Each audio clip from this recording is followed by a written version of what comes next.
বিসমিল্লাহির রহমানির রহিম আলহামদুলিল্লাহি রাব্বিল আলামিন ওয়াসসালাতু ওয়াসসালামু আলা সাইয়্যিদিল মুরসালিন নবিয়িনা মুহাম্মদ ওয়া আলা আলিহি ওয়া সাহবিহি আজমাইন। বাবু কওলিল্লাহি তাআলা ইয়াযুন্নুনা বিল্লাহি গায়রাল হাক্কি যান্নাল জাহিলিয়্যাহ ইয়াকুলুনা হাল লানা মিনাল আমরি মিন শাই কুল ইন্নাল আমরা কুল্লুহু লিল্লাহ। ওয়া কওলিহি তাআলা আয-যান্নিনা বিল্লাহি যান্নাস সাউই আলাইহিম দায়রাতুস সাউ। মহান আল্লাহর সমস্ত প্রশংসা, দরুদ ও সালাম নাযিল হোক প্রিয় নবী মুহাম্মদ সাল্লাল্লাহু আলাইহি ওয়াসাল্লামের উপর। আল্লাহুম্মা সাল্লি আলাইহি আল্লাহুম্মা বারিক আলাইহি। কিতাবুত তাওহীদের আর দুইটি অধ্যায় বাকি আছে, তাহলে পুরো কিতাবুত তাওহীদের সমস্ত দর্শগুলির আলোচনা শেষ হয়ে যাবে এবং সবগুলির MP3 রেকর্ড হচ্ছে, সিডিতে পাবেন। সেই ব্যবস্থা হচ্ছে, এই দুটি অধ্যায় হয়ে গেলে সম্পূর্ণ হয়ে যাবে ইনশাআল্লাহ তাআলা। বাকিগুলো সব প্রস্তুত হয়ে গেছে, তো এই জন্য এই অধ্যায়গুলির ব্যাখ্যা করে শেষ করে দেব।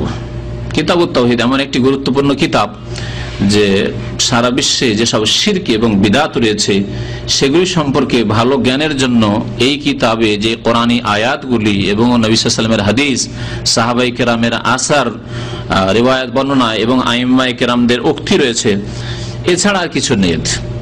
কোরআনের আয়াত, হাদিস এবং তার ব্যাখ্যায় আইম্মায়ে কেরামরা যা বলেছেন। তো আমাদের দেশে যেসব শিরক বিদআত রয়েছে তার জন্য এই কিতাবুত তাওহীদের ব্যাখ্যা জরুরি। অনুবাদ আছে বা ব্যাখ্যাও এর চলে এসছে, কিন্তু একজন মানুষ যতক্ষণ পর্যন্ত বিস্তারিত ব্যাখ্যা না শুনবে, শুধু পড়ে বিদ্যা শেখা যায় না।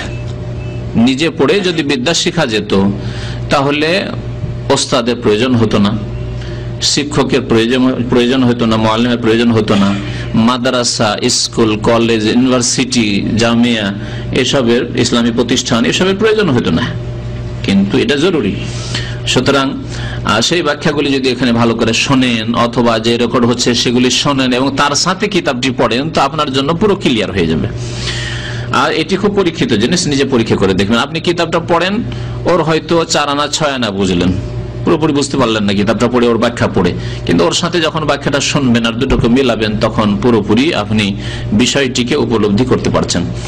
তো আল্লাহ পাক রব্বুল আলামিন এখানে বলছেন যে মানুষ আল্লাহ সম্পর্কে ভুল ধারণা রাখে, যে ভুল ধারণা হচ্ছে জাহিলি যুগের ধারণা, অনইসলামিক ধারণা বা অমুসলিমদের ধারণা। এই আয়াতটি রয়েছে সূরা আলে ইমরানে, আয়াত নম্বর 154। লেখক রহমতুল্লাহ আলাই এই আয়াতটি দিয়ে এবং তার সাথে আরেকটি আয়াত সূরাতুল ফাতহের আয়াত নম্বর 6 দিয়ে অধ্যায় কায়েম করেছেন যে আল্লাহ সম্পর্কে ভুল ধারণা রাখবে না, ভ্রান্ত ধারণা রাখবে না, অনইসলামিক ধারণা রাখবে না, খারাপ ধারণা রাখবে না, বরং আল্লাহ সম্পর্কে ভালো ধারণা রাখবে। আল্লাহ সম্পর্কে ভালো ধারণা রাখবে যে কোনো ক্ষেত্রে। আল্লাহ পাক রব্বুল আলামিনের নামের ক্ষেত্রে, আসমায়ে হুসনার ক্ষেত্রে, আল্লাহ পাকের গুণাবলীর ক্ষেত্রে, আল্লাহ পাক রব্বুল আলামিনের রুবুবিয়ত প্রভুত্বের ক্ষেত্রে, তাওহীদের ক্ষেত্রে, আল্লাহ পাক রব্বুল আলামিনের উলুহিয়ত ইবাদত বন্দেগীর ক্ষেত্রে, আল্লাহ পাক রব্বুল আলামিনের দানের ক্ষেত্রে, আল্লাহ কাউকে দিলেন, কাউকে দিলেন না, কাউকে কম দিলেন, কাউকে বেশি দিলেন, কেউ অল্প চাইলেও আল্লাহ দেন, কেউ বেশি চেয়েও আবার পায় না, আবার কেউ সৎ তবু আল্লাহ তাকে দেন না, তার রিজিককে সংকুচিত করছেন পৃথিবীতে, কেউ আবার ফাসিক, পাপিষ্ট, গুনাহগার, কাফের, বিদিন, বেধর্মী, বেনামাজি, তারপর আল্লাহ অঢেল দিয়েছেন। তো এইসব ক্ষেত্রে অনেক সময় মানুষ ভুল ধারণায় লিপ্ত হয়ে যায়। আল্লাহ এ থেকে সতর্ক করেছেন, এ থেকে সতর্ক করেছেন। তারপরে আল্লাহ পাক রব্বুল আলামিন কোন কোন সময় মুসলিম উম্মতকে বিজয় দান করেন, আবার কখনো পরাজয় দিয়ে থাকেন, কখনো আল্লাহ পাক রব্বুল আলামিন তাদেরকে হারিয়ে দেন। তো এসব ক্ষেত্রে অনেক সময় মুসলিম যখন লাঞ্ছিত, মুসলিম যখন হয়তো পরাজিত, তখন ভুল ধারণা হইতে পারে। বিশেষ করে যাদের অন্তরে দুর্বলতা ইমানের আছে, মুনাফিকি আছে, তারা তো সুযোগ নেবে যে দেখো ইসলাম ইসলাম করে করবে কি, দেখো এত ইসলাম করলে, এত নামাজ, এত জিহাদ, এত কিছু করলে কিছু, তারপরে তো কি অবস্থা। তো এইভাবে এটি হচ্ছে মুনাফিকের লক্ষণ। মুনাফিকরা তাই করতো নবী করিম সাল্লাল্লাহু আলাইহি ওয়াসাল্লাম এবং সাহাবায়ে কেরামের সাথে মদিনায় যখন মুনাফিক জন্মাতে শুরু হল। ইসলাম যেমন যেমন শক্তিশালী হতে থাকে তখন মুনাফিক জন্মাতে থাকে, কারণ কাফের শক্তিশালী থাকলে তারা কাফের খোলাখুলি ইসলামের বিরুদ্ধে বলছে, তখন তার মুনাফিক হওয়ার প্রয়োজন নেই। যারা ইসলামের ক্ষতি করবে তারা যদি দেখে যে আমরা নিজেরাই শক্তিশালী, তাহলে তারা তার মাথা উঠিয়ে কথা বলবে, তাহলে খোলাখুলি কথা বলবে কাফের মুশরিক বিদিন হয়ে। আর মুনাফিক আত্মগোপন করে ইসলামের ক্ষতি করে। তো আত্মগোপন করে ইসলামের ক্ষতি করে তখনই যখন দেখে যে ইসলাম বড় শক্তিশালী। এই জন্য মুসলিম দেশগুলিতে বেশি মুনাফিক পাওয়া যাবে, কাফের দেশে মুনাফিকের অভাব। কেন? কাফের দেশে কাফেরই মাথা উঠিয়ে আছে, কাফেরই শক্তিশালী হয়ে আছে, তারা যা ইসলামের বিরুদ্ধে বলতে হবে লিখতে হবে তা খোলাখুলি লিখছে। কিন্তু মুনাফিকরা মুসলিম সমাজ আছে যারা ভিতরে থেকে ইসলামের ক্ষতি করে থাকে, নিজে ইসলামের লেবাস পোশাক পরে আছে, ইসলামের বেশভূষা নিয়ে আছে, অনেক সময় ইসলামের নাম দিয়ে ইসলামের দোহাই পেড়ে কথা বলছে, কিন্তু তারা মুনাফিক ইসলামের ক্ষতি করে থাকে। সুযোগ পেলে ইসলামের ক্ষতি করবে, সুযোগ পেলে অমুসলিমদের সাথ দেবে। তো আল্লাহ পাক রব্বুল আলামিন বলেছেন যে আল্লাহ সম্পর্কে ইয়াজুন্নুনা বিল্লাহি, তারা আল্লাহ সম্পর্কে ধারণা রাখে গায়রাল হক, সত্য ধারণা নয়, মিথ্যা ধারণা। হক ছাড়া অন্য ধারণা, হক ছাড়া হকের বিপরীত হচ্ছে বাতিল, সত্যের বিপরীত হচ্ছে মিথ্যা, সঠিকের বিপরীত হচ্ছে, সহির বিপরীত হচ্ছে যে ভুল। তো ভুল ধারণা তার রাখে। জান্নাল জাহেলিয়া, যেই ধারণা হচ্ছে জাহেলি ধারণা, অনইসলামিক ধারণা, জাহিলি যুগের মুশরিকদের ধারণা। মুশরিকরা আল্লাহ সম্পর্কে যে ভালো ধারণা হইতে হবে সে ধারণা রাখে না, ভ্রান্ত ধারণা রাখে। এইরকম ধারণা রাখে মুনাফিকরা। এই ধারণা অনেক দুর্বল ইমানের মুসলিমদের হয়ে যায়, তাই আল্লাহ পাক তাদের সতর্ক করেছেন। আয়াত মুনাফিকদের সম্পর্কে নাযিল হয়েছে। ইয়াকুলুনা, তারা বলতো হাল্লানা মিনাল আমরি মিন শাই, কোন বিষয়ে কি আমাদের কোন অধিকার আছে, বা আমরা কি কোন রকমের লাভবান হতে পারবো? যখন ক্ষতিগ্রস্ত হলেন সাহাবায়ে কেরামরা রাদিয়াল্লাহু তাআলা আনহুম আজমাইন উহুদের যুদ্ধে, তখন মুনাফিকরা এরকম সুযোগ নিল। দেখো, তোমাদেরকে বলেছিলাম যে আমরা মদিনায় থেকে আমরা প্রতিরক্ষার ব্যবস্থা নেব, আমরা বাইরে গিয়ে কাফেরদের বিরুদ্ধে লড়াই করবো না, গেলে কাফেরদের বিরুদ্ধে দেখো ক্ষয়ক্ষতি হয়ে গেল। অথচ তাদের উদ্দেশ্য ছিল যে ইসলামের ক্ষতি হোক, মুসলিমদের ক্ষতি হোক। মদিনার ভিতরে থাকলেও তারা আরো বেশি ক্ষতি করার চেষ্টা করতো। নবী সাল্লাল্লাহু আলাইহি ওয়াসাল্লাম এবং সাহাবায়ে কেরামের পরামর্শ যখন হলো যে না, বাইরে গিয়ে কাফেরদের মোকাবেলা করা হবে, তাই বাইরে গেলেন, ওহদের প্রান্তে গেলেন, এবং সেখানে গিয়েও যে ক্ষতিগ্রস্ত হলেন মুমিনগণ সাহাবায়ে কেরামরা, তা একটি শুধু নাফরমানির কারণে রাসূলুল্লাহ সাল্লাল্লাহু আলাইহি ওয়াসাল্লামের। তাহলে একটি নাফরমানি, ইচ্ছাকৃত নয় অনিচ্ছাকৃত, ভালো ধারণা নিয়ে যে এখন আর এখানে বসে থেকে লাভ কি, বেকার বসে থাকলাম, কিছুই করলাম না, অস্ত্রই ধরলাম না। 50 জনকে নিযুক্ত করেছেন নবী করিম সাল্লাল্লাহু আলাইহি ওয়াসাল্লাম রমাত পাহাড়ের উপর। ছোট্ট একটি পাহাড় আছে, যা ওহদের এলাকাটি দেখেছেন, ওহদ পাহাড়ের সামনে যেতে একটি ছোট্ট পাহাড় ডান হাতে আছে, যখন ঢুকছেন আপনি ছোট্ট পাহাড় দেখেছেন না, ওইটিকে বলা হয় জাবালুর রমাত। রমাত রামির বহু বচন, রামি মানে হচ্ছে যারা তীর আন্দাজ, যারা তীর চালাতে পটু। তো 50 জন ব্যক্তি যারা তীর চালাতে পটু ছিলেন, পারদর্শী ছিলেন, তাদেরকে ওখানে নিযুক্ত করা হয়েছিল, এবং তাদের একজনকে আমির বানানো হয়েছিল যে তোমরা, আমরা যারা আছি বাকি 700 বা 700 আর 50 কম, 50 এখানে হয়ে গেল, 300 তো মুনাফিক বেরিয়ে চলে গেছে 1000 এর মধ্যে, তাহলে 650 বাচ্চা আমরা জিহাদ ফি সাবিলিল্লাহ রত থাকবো, আমরা হারে আর জিতি, তোমরা খবরদার এই জায়গা থেকে নিচে নামবে না। যদি আমরা সবাই শহীদ হয়ে যাই তবুও তোমরা নামবে না, এতদূর সতর্ক করা হয়েছিল। কিন্তু যখন কাফেররা পালাতে শুরু করলো, পরাজিত হয়ে অনেক দূর পর্যন্ত পালিয়ে গেছিল, আর সাহাবায়ে কেরামরা তাড়া করে চলে গেছিলেন। দেখলেন যে যুদ্ধ তো প্রায় শেষ, সবাই কাজ করলো, আমরা কিছুই করব না, এখানে বসেই থাকলাম হাত এরকম ভাবে বেঁধে, কিছুই করতে পারলাম না, জিহাদে অংশ নিতে পারলাম না। ভালো ধারণা, আকাঙ্ক্ষা, আশা ভালো, কিন্তু নাফরমানি হচ্ছে রাসূলুল্লাহ সাল্লাল্লাহু আলাইহি ওয়াসাল্লাম। আল্লাহ রাসূল সাল্লাল্লাহু আলাইহি ওয়াসাল্লাম বলেছেন আমরা হারি আর জিতি তোমরা এখানেই থাকবে। শয়তান ভুলিয়ে দিল, ফানসাহুমুশ শাইতান। আদম আলাইহিস সালাম যেমন শয়তান ভুলিয়ে দিয়েছেন, আল্লাহ বলেছেন ফানাসিয়া, ভুলে গেছেন, ইচ্ছা করে তিনি ওই ফল খাননি বা ওই দানা খান, গাছের কাছে যাননি। তো এখানেও তারা আল্লাহর নবীর যে এত তাগিদের হাদিস ছিল ভুলে গেছেন। নেমে পড়লেন, আমির নিষেধ করলেন, খবরদার দেখো ও বাকি 49 জন আছে, বলছে তো খবরদার যেও না, আল্লাহ নবী নিষেধ করেছেন, আমি তোমাদের আমির, আমার কথা শোনো, রাসূলুল্লাহ শুনে কথা শোনো, আর আমির আনুগত্য করা ফরজ। না আমিও না, তো না না না আপনার কথা কেমন কথা, যুক্তিসঙ্গত হইতে হবে। এখন এখানে থাকার কি যুক্তি আছে? যেমনই নেমে গেছেন সাহাবায়ে কেরামরা, আমির কিন্তু নামেননি। খালিদ বিন ওলীদ তখনও কাফের, আবু সুফিয়ান তখনও কাফের রাদিয়াল্লাহু আনহু, পরে ইসলাম গ্রহণ করেছেন তারা দেখলো যে এই জায়গা তো খালি, যে দিক থেকে তারা মানে আমাদেরকে ঢুকতে দিচ্ছিল না, বারবার আমরা ওই দিক দিয়ে ঢুকতে চেষ্টা করলেই আমাদেরকে তীর দিয়ে আঘাত করা হয়, তখন আমরা পালাতে বাধ্য হইতাম, খালি হয়ে গেছে। পিছন দিক থেকে হঠাৎ করে দূরে চলে যাওয়ার পরেও কাফেরদেরকে বলছে, কাফের যোদ্ধাদেরকে ফেরো, পেছন দিক থেকে আক্রমণ করো। তাড়া করে আসছে সামনের দিক থেকে, পাহাড়ের আড় দিয়ে যদি আমরা পেছন দিক থেকে অতর্কিত হামলা করে দিই, এরা বুঝতে পারবে না কোন দিক থেকে হামলা হইলো। পিছন দিক থেকে হঠাৎ করে আক্রমণ হয়ে গেল, অতর্কিত আক্রমণে সাহাবায়ে কেরাম হতভম্ব যে কি হইলো, আমরা তেড়ে যাচ্ছি কাফের, তারা পিছন দিক থেকে কে মারছে আমাদেরকে, পিছন দিক সামলাবে না সামনের দিকে। কাফেররা ডাক দিল যে এসো, কাজ হয়ে গেছে, তোমরা ফিরে আসো, আর পালায়ও না। সামনের দিক থেকে আক্রমণ শুরু হয়ে গেল। নবী করিম সাল্লাল্লাহু আলাইহি ওয়াসাল্লাম আহত হয়ে গেলেন, দাঁত মোবারক ভেঙে গেল, মাথা আহত হয়ে গেল, 70 জন সাহাবায়ে কেরাম শহীদ হয়ে গেলেন। ওদের ঘটনা আপনাদের জানা আছে, আর বিস্তারিত পড়ার জন্য রহিকুল মাখতুম বা অন্যান্য যে সিরাতের সহিহ যেগুলি কিতাব রয়েছে সেগুলি পড়ে নেবেন। মুনাফিকরা সুযোগ নিল যে দেখো আমাদের কি, দেখো আমাদের আল্লাহ পাক রব্বুল আমাদের সাথ দিয়েছেন, আমরা যত রক্ত দিচ্ছি, আমরা যত মেহনত করছি, আমরা যে দ্বীন ইসলামের কাজ করছি, আল্লাহ কি আমাদের সাহায্য করছেন? ভুল ধারণা আল্লাহ সম্পর্কে। তাই বলছেন যে মুনাফিকরা তারা বলতো হাল্লানা মিনাল আমরি মিন শাই, কোন কাজের ক্ষেত্রে, কোন ব্যাপারে আমাদের কি কোন আছে, কোন উন্নতি আছে, কোন লাভ আছে, আমাদের কি আল্লাহ আমাদেরকে সাহায্য করছেন, আমরা কি সম্মানিত হচ্ছি, জিতছি? না, ক্ষতিগ্রস্ত হচ্ছে।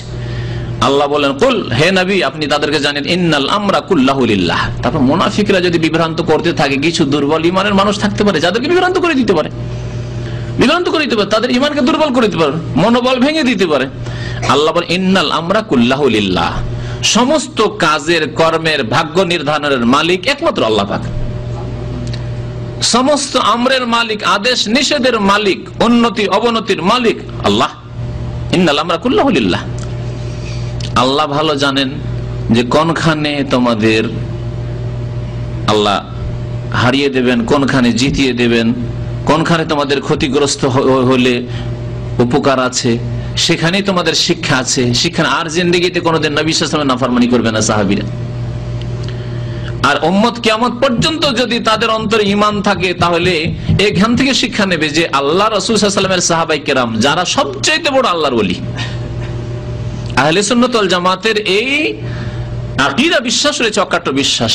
আমার আপনার ঈমান থাকা ফরজ যে আল্লাহ পাকের সবচেয়ে বড় ওলি আম্বিয়া কেরামের পরে সাহাবায়ে কেরাম রাদিয়াল্লাহু তাআলা আনহুম আজমাইন, ঠিক কি না? সাহাবায়ে কেরাম তারা আর আল্লাহ রাস্তায় জিহাদের মাঠে, সেখানে নবী সাল্লাল্লাহু আলাইহি ওয়াসাল্লামের একটি কথা, তাও সরাসরি অস্বীকার করা নয়। এখন এখানে থেকে তো লাভ নেই। আল্লাহ নবী সাল্লাল্লাহু আলাইহি ওয়াসাল্লাম এই জন্য এখানে পাহারা দিতে বলেছেন যে কাফেররা ছিল, কাফেররা তো অনেক দূর চলে গেছে, কাফেররা তো পালাচ্ছে, এখন তাদেরকে আমরাও গিয়ে তাড়া করি।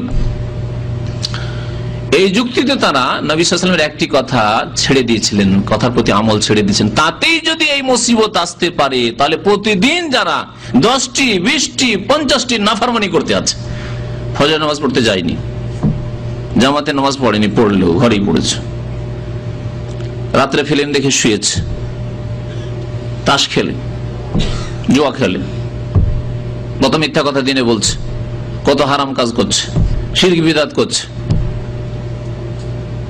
কোন আমল করার জন্য কোরআন হাদিসের দলিল দেখার প্রয়োজন নাই, বড়রা করেছে, বলেছে, শুনেছি, দেখেছি, এইগুলি হলো ধর্ম যাদের, তাদের উপর কত আযাব আসতে পারে আল্লাহ পাকের। এই ঘটনা থেকে শিক্ষা নেবে কিয়ামত পর্যন্ত ওই লোকেরা যারা আল্লাহ বা তার রাসূলের নাফরমানি করে থাকে। আল্লাহ পাক বলছেন ইন্নাল আমরা কুল্লুহু লিল্লাহ, সমস্ত কাজের কথার মালিক একমাত্র আল্লাহ পাক রব্বুল আলামিন। ইন্নাল আমরা কুল্লুহু লিল্লাহ। আল্লাহ পাক আরেকটি আয়াতে বলছেন আযান্নিনা বিল্লাহি, মুনাফিকরা, দুর্বল ঈমানের মানুষরা আল্লাহ সম্পর্কে ধারণা রাখে জান্নাস সাউ, খারাপ ধারণা।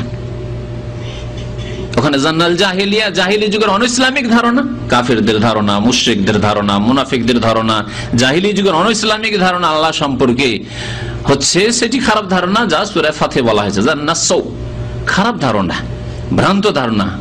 আলাইহিম দায়রাতুস সাউ, এই যে খারাপ ধারণা রাখে এর পরিণাম তাদেরকেই ভোগ করতে হবে।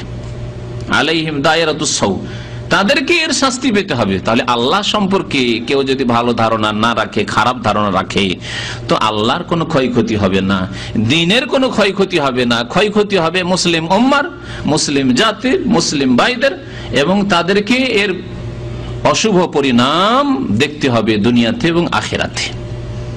আল্লাহর আযাব আসবে, আল্লাহ শাস্তি আসবে।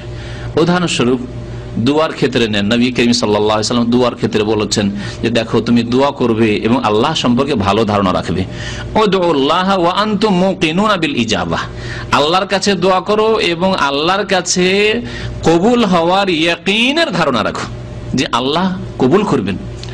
আমি খাই না হারাম জেনে শুনে, আমি জেনে শুনে নামাজ ছাড়ি না, আমি যথাসাধ্য জামাতে নামাজ পড়ার চেষ্টা করছি, আমি কোনো কাবিরা গুনাহ জেনে শুনে করি না, আমি কোনো ফরজ অজেব জেনে শুনে ছাড়ি না, আমি তাওহীদের ক্ষেত্রে আমার কোনো রকমের শিরক নেই, শিরকের সংমিশ্রণ নেই, সুন্নত ছাড়া আমি বিদআতি কাজ করি না, এতগুলি। তারপরে আমি আল্লাহর কাছে দোয়া করছি, আল্লাহ কেন শুনবেন না, আমি আল্লাহকে শোনাবো, আল্লাহর কাছে আমি নেবই।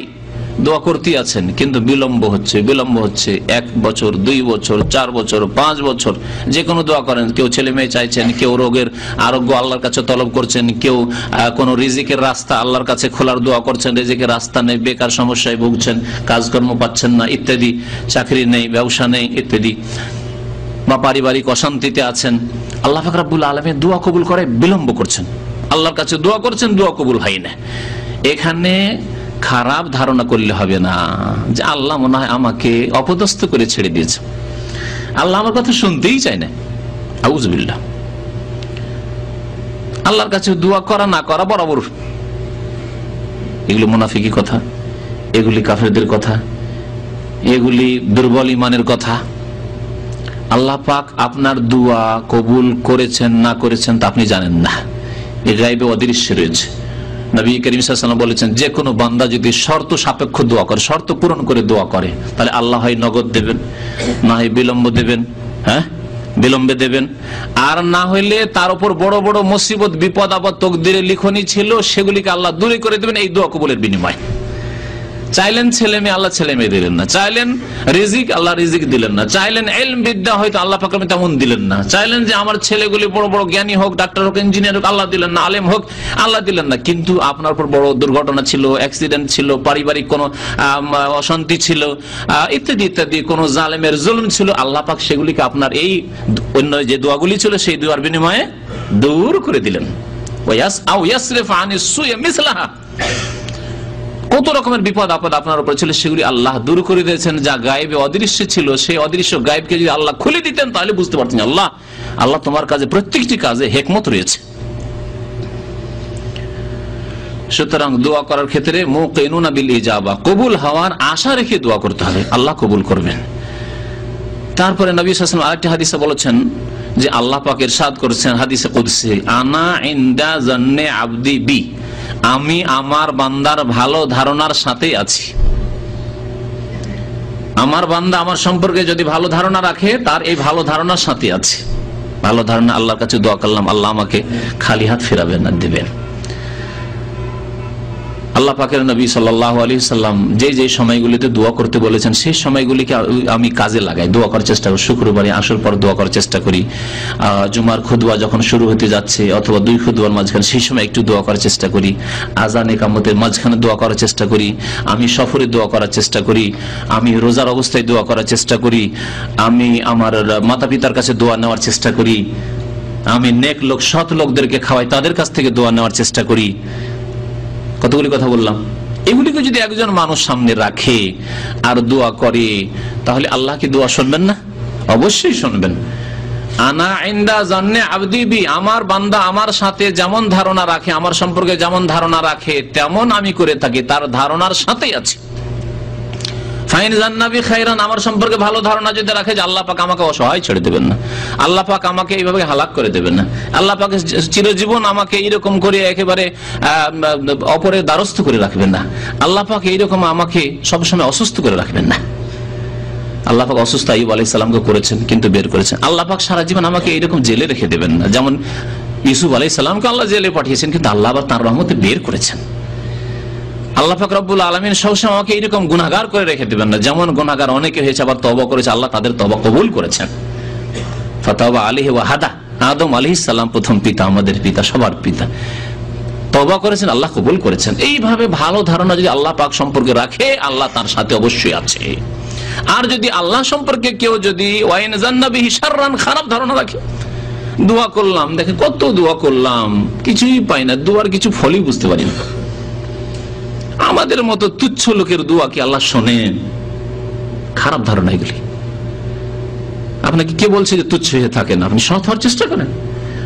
আর সৎ হয়ে যাওয়ার পরে নিজেকে কেন তুচ্ছ মনে করবে? যেমন বিদাতিরা অনেকে নিজেকে এত তুচ্ছ মনে করে, জানেন এগুলি পরিভাষা উর্দু ভাষায় আছে। আমি একবার বেশ কিছুদিন আগে বলেছিলাম, পাকিস্তান, ভারত, বাংলাদেশে বিদাতপন্থী কবর পূজারীরা নিজেদেরকে বলে আমরা সাগে মদিনা।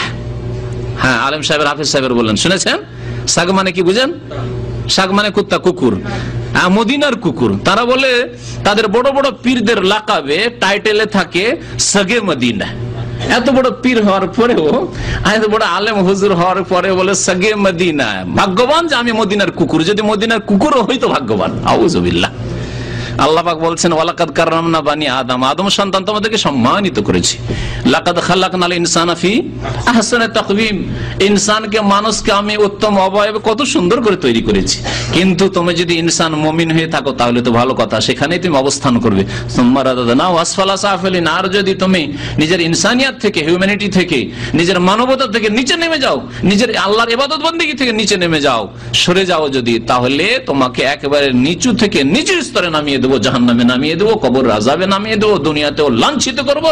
কাফির, ইহুদি, নাসারা, আল্লাহর দুশমনরা তোমাদের উপর জুলম অত্যাচার করতে থাকবে। সুম্মা রাদাদনাহু আসফালা সাফিলিন। তো আল্লাহ সম্পর্কে ভালো ধারণা রাখতে হবে। এই আয়াতগুলি তাফসিরে ইমাম ইবনুল কাইয়িম রাহমাতুল্লাহ আলাইহি, ইমাম ইবনে তাইমিয়া রাহমাতুল্লাহ আলাইহির খাস ছাত্র ছিলেন তিনি। তো আর ইবনুল কাইয়িম রাহমাতুল্লাহ আলাইহির বহু কিতাব রয়েছে আরবি ভাষায়, যেগুলির অধিকাংশ অনুবাদ হয়েছে, উর্দু বাংলায় অনুবাদ হয়েছে।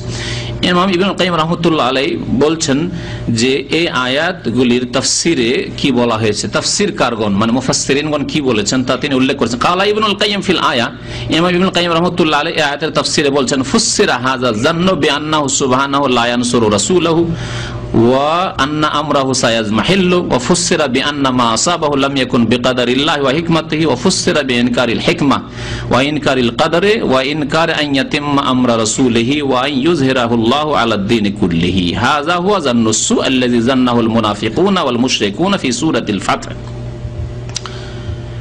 এই আয়াতগুলিতে যে আল্লাহ সম্পর্কে ভ্রান্ত ধারণার কথা উল্লেখ করা হয়েছে, অন ইসলামিক ধারণার কথা, জান্নুল জাহিলিয়া বলা হয়েছে, তার তিনটি তাফসির করেছেন। আল্লাহ সম্পর্কে ভুল ধারণার তাফসির হচ্ছে তিনটি। খুব সুন্দর কথা এবং শর্ট কথা, পুরো আপনি আয়াত খুব সহজে বুঝে যাবেন এই তিনটি ব্যাখ্যা বুঝতে পারলেই যে আল্লাহ সম্পর্কে ভুল ধারণা কি। আল্লাহ সম্পর্কে একটি ভুল ধারণা হচ্ছে যে আল্লাহর হিকমতকে অস্বীকার করা। আল্লাহর প্রত্যেকটি কাজে রহস্য রয়েছে, জি, তত্ত্ব রয়েছে, যার ভিতরে আমি আপনি প্রবেশ করি না, যার ফলে বাহ্যিক দেখে বুঝতে পারি না যে এমনটা কেন হইল। কিন্তু যদি ভিতরটা দেখিয়ে দেওয়া হইতো তাহলে বুঝতে পারতেন যে না, ঠিক আছে, ঠিক আছে, এই যে আমার ক্ষতিটা হয়েছে এতে ভালাই আছে, আমার স্ত্রী যে তালাক হয়ে গেল এতে আমার ভালাই আছে, আমার ছেলেটা যে মারা গেল এতে আমার ভালাই আছে। এই কথাটা বুঝবেন। এর জন্য আল্লাহ পাক রব্বুল কোরআনে কারিমে একটি ঘটনা বর্ণনা করেছেন, যাতে আল্লাহ পাকের এই গায়েবের দৃশ্যের মধ্যে যে হিকমত আছে, বাহ্যিক কাজগুলি ঠিক লাগছে না, কিন্তু এই গায়েবের কাজে হিকমত আছে, কিন্তু করবেন আল্লাহ পাক রব্বুল আলামিন। আল্লাহর আদেশ ছাড়া কোনো মানুষ করতে পারে না যে কোনো পীর এই কাজগুলি করা শুরু করবে বলে আমার ওই বাতেনি ইলম হয়ে গেছে। এইগুলি হচ্ছে শয়তানের রাস্তা, এগুলি হচ্ছে ইবলিসের রাস্তা। এইভাবে গুমরা করেছে খেজর এবং মুসা আলাইহিস সালামের ঘটনা।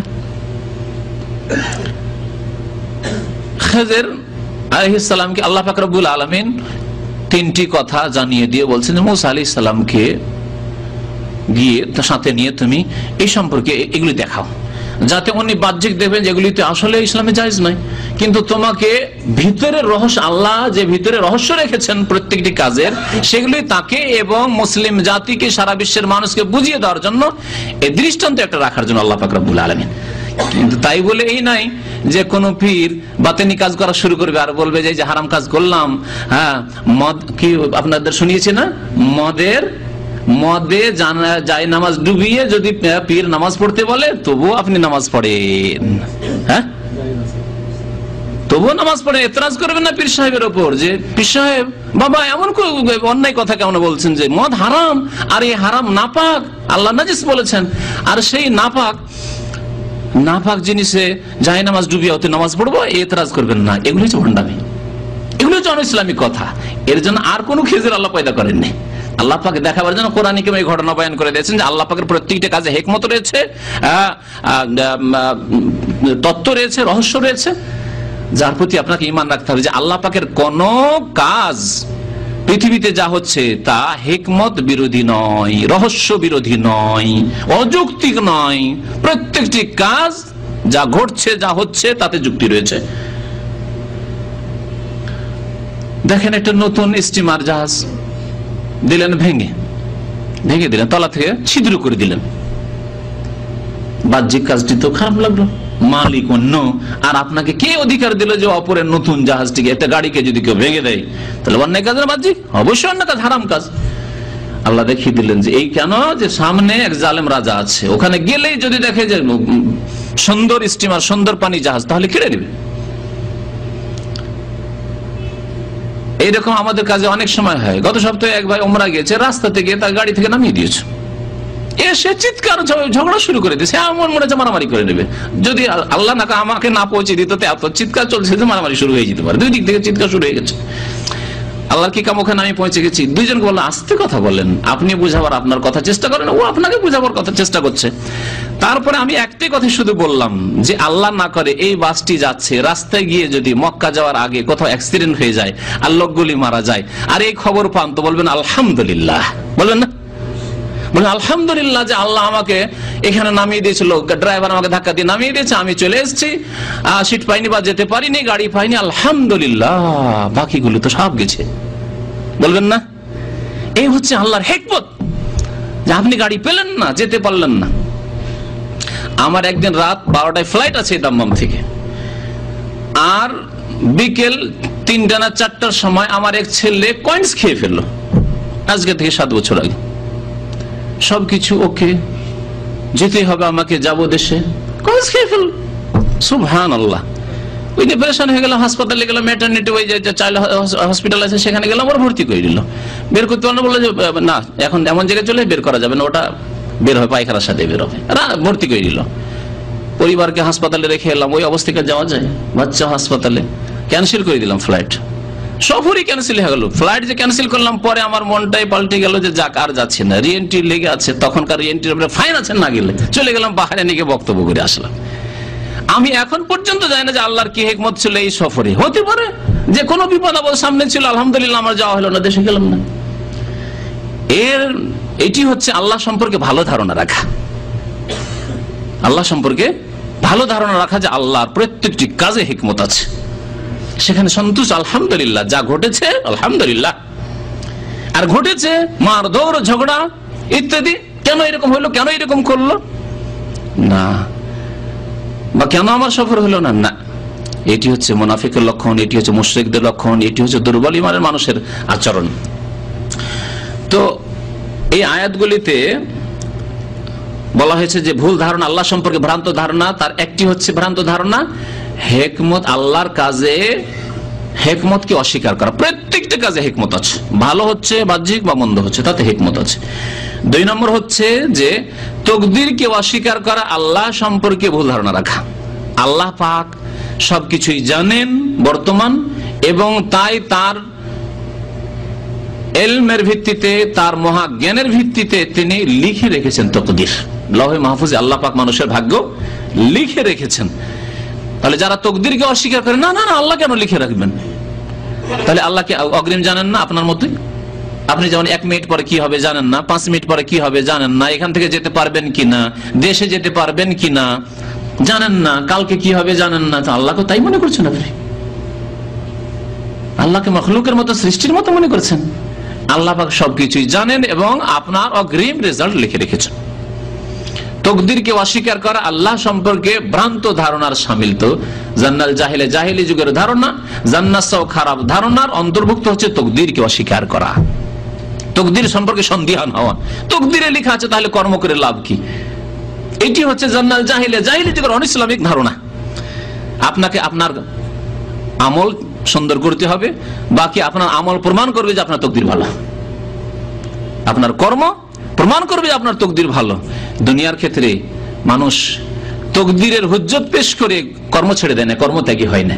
কিন্তু ধর্মীয় ক্ষেত্রে শয়তান বিভ্রান্ত করে, যদি আল্লাহ জান্নাত রাখে ভাগ্যে, তাহলে নামাজ পড়লেও জান্নাত পাবো, আর না পড়লেও জান্নাত পাবো, এটি শয়তান শিখায়। কিন্তু দুনিয়ার কর্মের ক্ষেত্রে বাংলাদেশ থেকে এসেছেন কেউ এই ধারণা রাখেন না যে তকদিরে যদি রিয়াল থাকে তো বাড়িতে বসে থেকে, গ্রামে বসে থেকেও, খড়ের ঘরে থেকেও রিয়াল পাবো। আছে এরকম কোন পাগল, আধা পাগল বলবে? কেউ বলেন না, কর্ম করার জন্য এসেছেন। তকদিরে যদি থাকে তো আমার ছেলে মেয়েরা ভালো শিক্ষিত হয়ে যাবে, স্কুলে ভর্তি করার কি প্রয়োজন, মাদ্রাসায় ভর্তি করার কি প্রয়োজন? ভাগ্যে যদি থাকে তো আলেম এমনিতেই হয়ে যাবে। পীরের একটা নজর পড়বে, আর সেই নজরে পৃথিবীর রাজার মেয়েকে যেমন একবার 20 পারা কোরআন মুখস্থ করিয়ে দিলে, একটি নজর দিয়ে ফায়েজ এমন দিবে যে ফায়েজ দিয়ে একবারে ওকে আলেম বানিয়ে দিবে। এরকম আকীদা রাখেন, ফায়েজ দিয়ে আপনাকে রিয়াল আপনার বাড়িতে ভর্তি করে দিবে। এত পীর ভক্ত মানুষ, তাহলে বিদেশ আসার কি আর কষ্ট করার কি আছে? হ্যাঁ, দেশে বসে থাকেন, পীর বাবা আপনার ফায়েজ দেন, ফায়েজের রিয়াল গুলি দেন, ফায়েজের ডলার গুলি দেন, এত বিদেশে কষ্ট করে ভিসা, তো আবার পাসপোর্ট, আবার ইমিগ্রেশন, আর তারপরে বিদেশে সবাইকে ছেড়ে একাই থাকা, এই কোন জীবন? অশান্তির জীবন। গোটা বংশের মধ্যে থাকবো, আত্মীয় স্বজনের মধ্যে থাকবো, বন্ধু বান্ধব মহলে থাকবো, কোন শান্তির জীবন? কিন্তু দুনিয়ার কাজের ক্ষেত্রে তো এই কেউ করেনি। সবাই এসছেন যে দুটো পয়সা পাবো, বিদেশে গেলে ভালো, সেজন্য এসেছি, সবাই এই উদ্দেশ্যে এসেছে। দুনিয়ার ক্ষেত্রে তকদিরকে হুজ্জত বানান না যে তকদিরে থাকলে সব চলে আসবে, কর্ম করছেন। আর দিনের ক্ষেত্রে যখন আসছে যে তকদিরে যদি লিখাই থাকে জান্নাত, তো কে আমার জান্নাত নিতে পারে? আর তকদিরে যদি জাহান্নাম লেখা থাকে তো কে বা জান্নাত দিতে পারে? আউযুবিল্লাহ, এগুলো শয়তান শিখাচ্ছে, শয়তান শিখাচ্ছে। তো তকদিরকে অস্বীকার করা বা তকদির সম্পর্কে এরকম কথাবার্তা বলা, এটি হচ্ছে আল্লাহ সম্পর্কে ভুল ধারণা, জাহিলি যুগের অনিসলামিক ধারণা। দুটি তাফসীর। তৃতীয় তাফসীর হচ্ছে মুসলিম জাতি সম্পর্কে এরকম ধারণা যে চিরকাল মুসলিম জাতিকে মনে হয় আল্লাহ গোলাম বানিয়ে রেখে দেবেন ইহুদি নাসারাদের। মুসলিম জাতি মনে হয় সবসময় এরকম পদদলিত থাকবে, মুসলিমদেরকে আল্লাহ কখনো মনে হয় সাহায্যই করবেন না। এইরকম ধারণা রাখাও হচ্ছে জাহিলি যুগের ধারণা, যা মুনাফিক মুশরিকরা ধারণা রাখতো যে মুহাম্মদ সাল্লাল্লাহু আলাইহি ওয়াসাল্লাম ইয়াতিম ছেলে, আর তার সাথে কে দেবে, মক্কা বিজয় করতে পারে, আর ইসলাম সারা পৃথিবীতে পৌঁছিতে পারে। এইসব কথাবার্তা অবান্তর কথাবার্তা। নবী করিম সাল্লাল্লাহু আলাইহি ওয়াসাল্লাম যখন ভবিষ্যৎবাণী করলেন, আল্লাহর কসম করে বলছে, এমন একটা দিন আসবে যেই দিন তোমরা এখান থেকে হীরা ইয়ামান দেশ পর্যন্ত সফর করবে, তোমরা শুধু নয়, একা এক মহিলা সফর করবে, মা তাখাফু ইল্লাল্লাহ, আল্লাহ ছাড়া কারো ভয় থাকবে না, এত শান্তি প্রতিষ্ঠা হবে। কত অশান্তি ছিল যে বড় বড় কাফেলা 100, 200 জন, 300 জন, 400 জন সফর করছে, কিন্তু এলাকার লোক বেদুইনরা লুটপাট করে নিচ্ছে। এই অশান্তির জামানায়, অরাজকতার জামানায় নবী করিম সাল্লাল্লাহু আলাইহি ওয়াসাল্লাম ভবিষ্যৎবাণী শোনাচ্ছেন যে এমন একটা যুগ খুব শীঘ্রই আসছে যখন একা এক মহিলা সফর করবে, আল্লাহ বলে ভয় থাকবে একমাত্র, আর কোনো ভয় থাকবে না। শুনে মুনাফিকরা বলে মনে করে যে এগুলি কেমন আদার ব্যবসায়ী আর জাহাজের খবর। হ্যাঁ, এগুলি কথা হইল। যখন নবী সাল্লাল্লাহু আলাইহি ওয়াসাল্লাম বললেন যে উতিতুল কানজাইন, আমাকে দুটি সম্পদ দেওয়া হয়েছে, অবশ্যই তোমরা কিসরা আর কায়সার পারস্য দেশের অঢেল ধন সম্পদ তোমাদের পায়ে লুটিয়ে পড়বে, রোম সাম্রাজ্যের অঢেল সম্পদ তোমাদের পায়ে এসে লুটিয়ে পড়ে মদিনায় আসবে, আর তোমাদের কেউ গরিব থাকবে না। শুনে পেটে পাথর বাঁধা মানুষ, গরিব মানুষ, খেতে পায় না, বাড়ি নাই, ঘর নাই। মুমিনদের তো ঈমান রাসূলুল্লাহ সাল্লাল্লাহু আলাইহি ওয়াসাল্লামের কথার উপর অবশ্যই সাহাবায়ে কেরামে রয়েছে, কিন্তু মুনাফিকরা বলে দেখো দেখো আমাদের দ্বারা এইসব কাজ নেওয়ার জন্য বড় বড় কথা শোনাচ্ছে। এগুলো হচ্ছে জান্নাল জাহিলিয়া, জাহিলি যুগের ধারণা। আল্লাহ মুসলিমদেরকে সবসময় এরকম করে পদদলিত, লাঞ্ছিত করে রেখে, কখনো না। ইসলাম ভালো করে ধরেন, ওয়ান্তুমুল আলাউন, আল্লাহ বলছেন তোমরাই তো আলা উপরেই থাকবে, তোমরাই তো নেতৃত্ব দেবে, কিন্তু শর্ত, হ্যাঁ হাফেজ সাহেবেরা, শর্ত ইন কুনতুম মুমিনিন, তোমরা যদি মুমিন হও তাহলে ইমানের সংজ্ঞা জানতে হবে। মুমিন না আমরা যে মুসলিম, নামাজ পড়ি না মুসলিম, রোজা রাখি না মুসলিম, হারাম কাজ করতে আছে মুসলিম, ফিল্ম দেখতে আছে মুসলিম, হ্যাঁ বেঈমানি করছি মুসলিম, আল্লাহর দিনের কাজ খেদমত করি না, আমরা মানুষের তৈরি করা পার্টির খেদমতে লেগে আছি, এখানে এসে ওই সব সংগঠন করছি, মানুষের তৈরি করা সংগঠন নিয়ে ব্যস্ত, মানুষের তৈরি করা পার্টি নিয়ে, দল নিয়ে, কি আওয়ামী লীগ, বিএনপি, কি আর কিছু, এইসব নিয়ে ব্যস্ত আছি, কিন্তু আল্লাহর দিন একটি বান্দা পর্যন্ত পৌঁছায় না। আল্লাহর দিনের 5 ওয়াক্ত নামাজের কথা আর একটি মুসলিমকে দাওয়াত দিই না। আল্লাহর দিনের তৌহিদের কথা, আল্লাহর একত্বের কথা একটি মুসলিমকে দাওয়াত দিই না। কোন মুসলিমকে বললাম না যে কবরে সিজদা করা শিরক, আল্লাহ ছাড়া অন্যের কাছে চাওয়া শিরক, কথা কোনোদিন বললাম না। ইসলামের খাতায় কি রেখেছি আমরা? তারপরে আল্লাহ কি করে সাহায্য করবেন? তাহলে মুমিন হইতে হবে।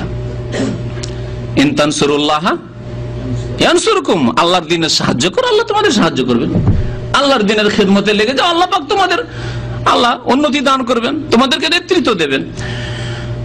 তো এই 3টি বিষয় দিয়ে তাফসীর করা হয়েছে ভুল ধারণাকে আল্লাহ সম্পর্কে অথবা জাহিলি ধারণাকে। কি বললাম? একটা হচ্ছে আল্লাহর কাজের হিকমতকে অস্বীকার করা, দ্বিতীয় হচ্ছে তকদিরকে অস্বীকার করা বা তকদির সম্পর্কে সন্দিহান হওয়া, তকদির রাস্তা করে তকদিরে থাকে তো যা হওয়ার হবে না, কর্ম করতে হবে আপনাকে।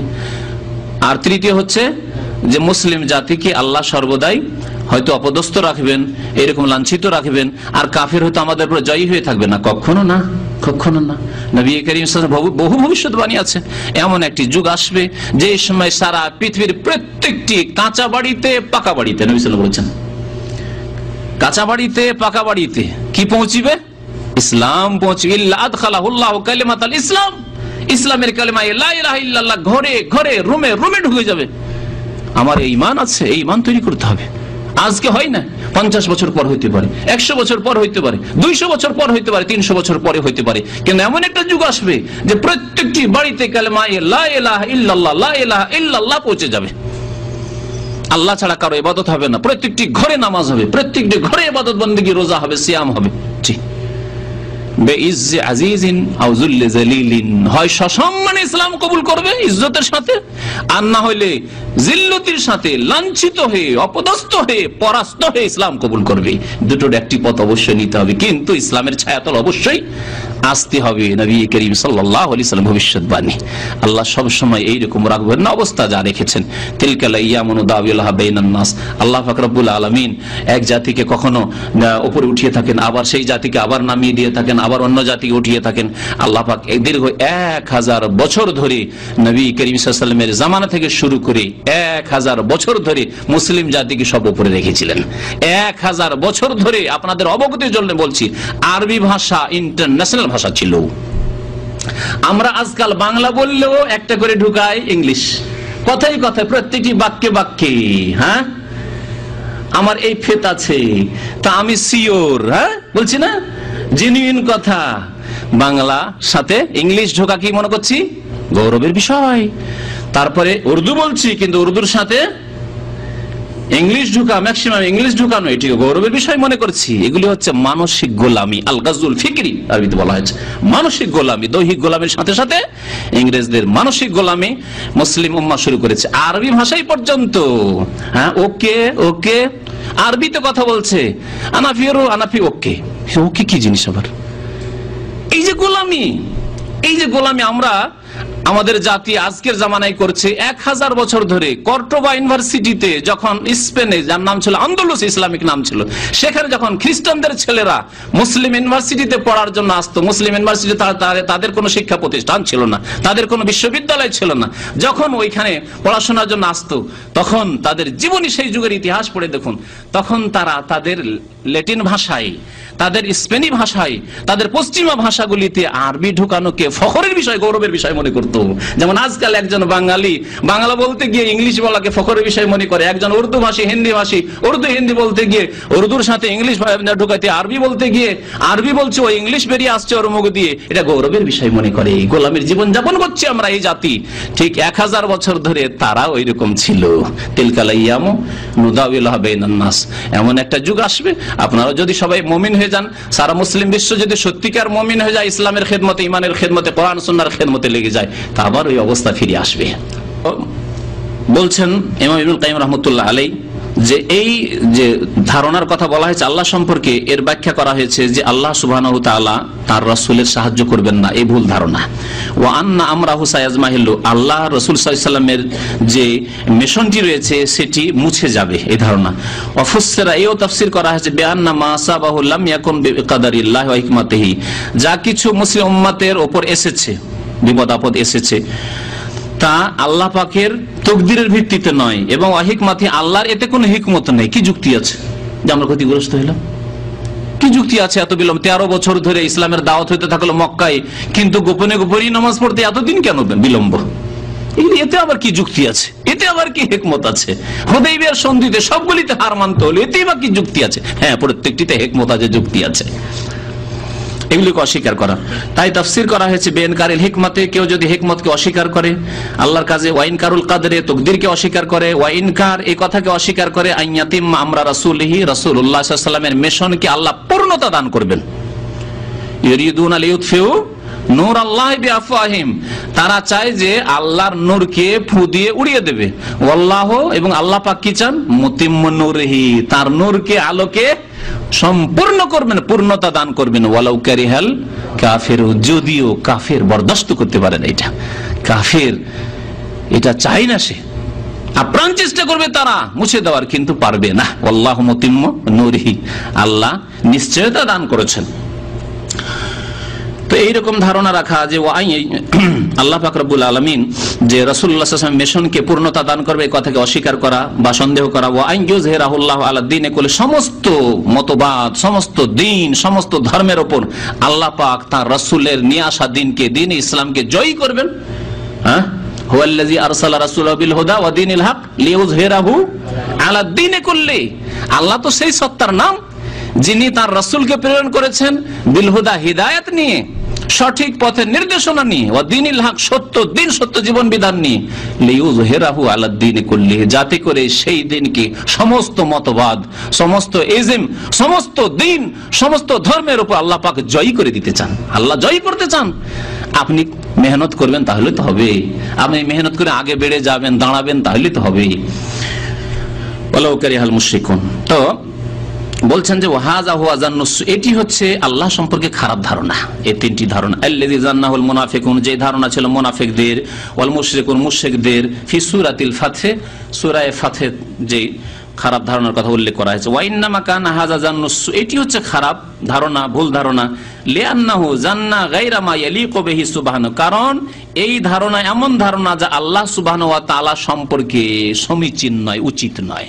আল্লাহ সম্পর্কে ধারণা করবেন আল্লাহর কাছে কোনো যুক্তি নেই। আল্লাহ পাক জানেন না আগামী কি হবে? আল্লাহ পাক রব্বুল আলামিন মুমিন যারা ধরে আছে আল্লাহকে, আল্লাহর দ্বীনকে ধরে আছে, তাদেরকে আল্লাহ লাঞ্ছিত করবেন? এটা যুক্তি হলো? হইতে পারে? এটা অসম্ভব কথা। আল্লাহর জন্য এটি সমীচীন নয়, উচিত নয় যে আপনি এই ধারণা করবেন। ওমা ইয়ালিকু বিহিকমাতি, আল্লাহর হিকমতের এটি জন্য হিকমতের অনুকূলে নয় যে আল্লাহর আর হিকমতে আছে যে মুসলিম লাঞ্ছিত হয়ে থাকবে।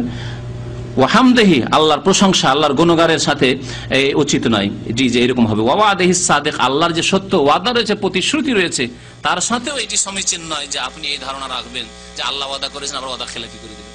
মানুষ সম্পর্কে ভাই 2 মাস পরে তোমার টাকা দিয়ে দেবো 10,000 রিয়াল, সন্দেহ হইতে পারে, কি জানি এর ঈমান কেমন হয় না হয়, কিন্তু আপনি কি আল্লাহ সম্পর্কে বলছেন?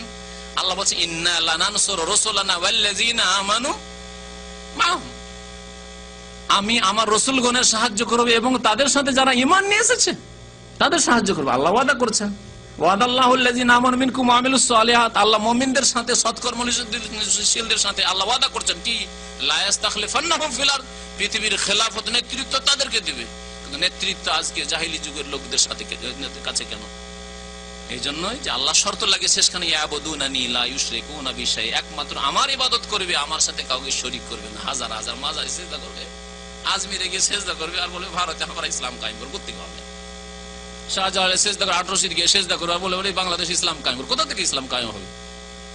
নামাজটাই ঠিক করে পড়বে না, ফজরে যেতে পারেন ভাই, ফজরে উঠতে পারি না, আবার নিজের নাফসের উপরে ইসলাম কায়েম করতে পারেন না, সারা বিশ্বের উপরে কি করে ইসলাম কায়েম করার কথা স্বপ্ন দেখছেন? আল্লাহ পাকের ওয়াদা সত্য, কিন্তু আল্লাহ পাক শর্ত লাগিয়েছেন, সে শর্ত পুরো করে দিতে হবে। ফামান জান্না আন্নাহু ইউদিলুল বাতিল, যে ব্যক্তি এই ধারণা রাখলো যে আল্লাহ পাক বাতিলকে জয়ী করে দিবেন, আলাল হক, সত্যের উপর, হকের উপর, এদালাতান মুস্তাকিররা, চিরকালের জন্য। চিরকাল বাতিল মাথা উঠিয়ে থাকবে, বাতিল শক্তিশালী হয়ে থাকবে, আর আমরা সবাই দুর্বল হয়ে থাকবো, গোলামি করতে থাকবো। আমাদের ছেলে মেয়েদেরকে পড়াইতে হলে পশ্চিমা দেশ ছাড়া আর কোনো উপায় নেই, ওই দেশের ডিগ্রি সবচেয়ে বড় ডিগ্রি, এই যে ধারণা, চিরকাল এরকম থাকবে না। ইয়াজমাহিল্লু মাআল হক, যে হক একবারে মুছে যাবে। আও আনকারা আইয়াকুনা মা জারা বিকাযাইহি ওয়া কাদারিহি, অথবা অস্বীকার করলে যে যা কিছু হচ্ছে পৃথিবীতে, মুসলিমদের অধপতন দেখা যাচ্ছে কোন এলাকায়, তাহলে এতে আল্লাহর ফয়সালা নয়, এটি আল্লাহর পক্ষ থেকে নির্ধারিত নয়, অস্বীকার করলো, এমনি হচ্ছে না। তাকদীরের প্রতি বিশ্বাস থাকতে হবে এবং তার উপর সন্তুষ্ট। আলহামদুলিল্লাহ আলা কুল্লি হাল। নবী সাল্লাল্লাহু আলাইহি ওয়াসাল্লাম কোনো বালা মুসিবত আসলে, দুঃখের অবস্থা হলে বলতেন আলহামদুলিল্লাহ আলা কুল্লি হাল, সর্ব অবস্থায় আল্লাহর শুকরিয়া আদায় করি, আল্লাহর প্রশংসা করি। আও আনকারা আইয়াকুনা কদরুহু লিহিকমাতিন বালিগা, অথবা অস্বীকার করলো যে আল্লাহ পাক যে তাকদীর নির্ধারণ করেছেন তাতে কোনো হিকমত নেই। আল্লাহ পাকের প্রত্যেকটি কাজে হিকমত রয়েছে। ইস্তাহিকু আলাইহি আলহামদ, তার উপর আল্লাহর প্রশংসা হওয়া উচিত, আল্লাহর আরো প্রশংসা হওয়া উচিত যে আল্লাহ পাক রব্বুল আলামিন লিখে রেখেছেন। যেমন আমি একটি উদাহরণ এই জন্য দিই আপনাদের বোঝানোর জন্য, যে একজন ডাক্তার, তার কাছে যদি ক্যান্সারের রোগী যায় আর ক্যান্সার গোটা পেটে ছড়িয়ে গেছে, এক ভাই এরকম এখন সেন্ট্রাল হসপিটালে আছে, তার অবস্থা বর্তমানে আছে এরকম, বলছিল যে সামান্য আছে, প্রাথমিক চিকিৎসা, এখন দেখা যায় গোটা পেটে ছড়িয়ে গেছে। ডাক্তার বলছে যে আরে 1 সপ্তাহ মাত্র বাঁচবে, একে বাঁচানো যাবে না, 1 সপ্তাহ বাঁচবে। দেখা গেল 1 সপ্তাহ হতেই মারা গেল। এখন বলেন এই ডাক্তারের প্রশংসা করবেন না বলবেন যে ডাক্তার বড়ই খারাপ, ডাক্তার বলেছে 7 দিনে মারা যাবে তাই মরে গেল, না বললে মরতো না, কোনটা বলবেন? ডাক্তার প্রশংসা করবেন যে আছে ডাক্তার 7 দিন বলেছে, 7 দিনের 8 দিনও বাঁচলো না, 7 দিনে শেষ, প্রশংসা করবেন না? কোন পাগল এরকম নেই যে ডাক্তার আপনি যদি না বলতেন তো আমার ভাইটা মরতো না, আপনি কেন বললেন যে 7 দিনে মরে যাবে, সেই জন্যই মরে গেছে, বলবে কেউ? কোন পাগলও বলবে না। আল্লাহ পাক রব্বুল আলামিন বলছেন আব্দুল্লাহ তুমি 60 বছর বাঁচবে, তবে 5 ওয়াক্ত নামাজি হবে, হ্যাঁ তুমি ধার্মিক দিনদার হবে, তুমি মুমিন মুসলিম হবে, তোমাকে এতটা রিজিক, এতদিনে এতটা রিজিক দেব, এবং অমুক দিন অমুক জায়গায় অমুক শহরে অমুক গ্রামে মারা যাবে তুমি। তাই আল্লাহ পাকের প্রশংসা হওয়া উচিত। আর ঠিক ওইভাবে ওই সময় মারা গেলেন, আল্লাহ পাকের প্রশংসা করবেন না মানে আল্লাহ তুমি এইরকম লিখিয়ে দিয়েছো সেই জন্য এরকম হইলো, কোনটা বলবেন? প্রশংসা করবে আলহামদুলিল্লাহ, আল্লাহ তুমি কত জানো, আল্লাহ তুমি কত মহাজ্ঞানী, তুমি আলিম আর খবীর, তুমি যা বলেছো যা লিখেছো তাই হয়েছে, একটু এদিক ওদিক হয়নি। এর নাম হচ্ছে তাকদীর। এতে তাকদীরের প্রতি ঈমান আরো বেড়ে যাবে। বল জামান যালিকা লিমাশিয়াতিল মুজাররাদা, কিন্তু মুনাফিক কাফের যারা দুর্বল ঈমানের মানুষ মনে করে যে আল্লাহর ইচ্ছা হয়েছে, ইচ্ছা মতো আল্লাহ করেছে, এতে কোনো যুক্তি নেই, কোনো হিকমত নাই, কোনো রহস্য নাই, এমনি মনে হইলো আল্লাহ করে দিয়েছে হয়তো। আউযুবিল্লাহ। ফাযালিকা যান্নুল্লাযিনা কাফারু, এটি হচ্ছে কাফেরদের ধারণা, মুশরিকদের ধারণা। ফাওয়াইলুল লিল্লাযিনা কাফারু মিনান নার, এটি আয়াত কোরআনে কারীমের। সুতরাং ওয়াইল রয়েছে, দুর্ভোগ রয়েছে, বা ওয়াইল নামক জাহান্নাম রয়েছে ওই সব কাফেরদের জন্য জাহান্নামের। সামান্য একটু আর আছে, যদি ক্যাসেট না থাকে তো নিয়ে আসেন একটা ক্যাসেট, 60 লাগানো হয়েছে।